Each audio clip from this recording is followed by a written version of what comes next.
We're going to take a look to see what happens when steel wool is pulled apart. We're going to try to figure out when we take a chunk of this steel wool. Now, for those people who don't know what steel wool is purchased at a hardware store in a container that looks very much like this. And it is used for a number of different objects. You can use it as a cleaning agent to scrub a pot or pan.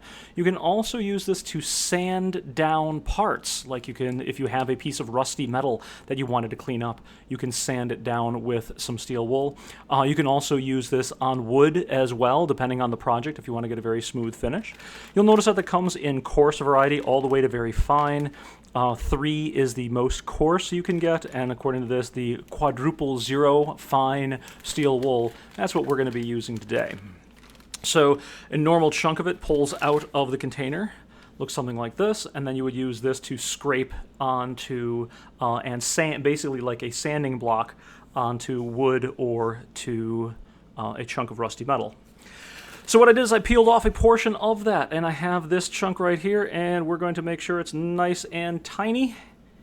So I've balled it up first, and I'm going to put it inside this piece of paper just so that it fits on the balance nicely.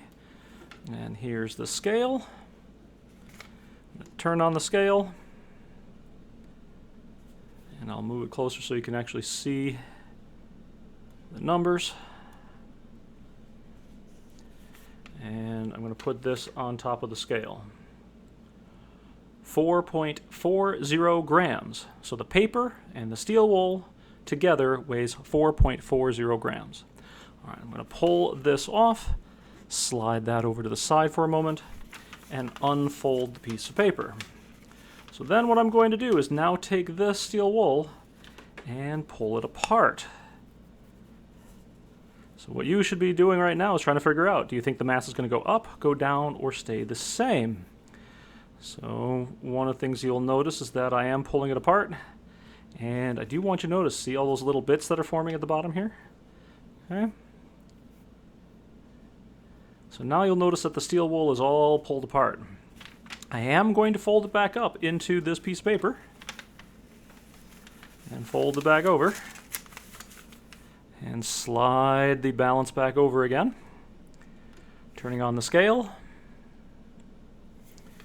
And then weighing the paper. We have 4.38 grams for the steel wool that has been pulled apart and the paper. Then a few people wonder, okay, so what would have happened if I were to have dumped these little bits? Well, let's go ahead and do that. I'm going to dump those bits off. Put it in the garbage can right next to me. And now let's take a look to see what happens to the mass.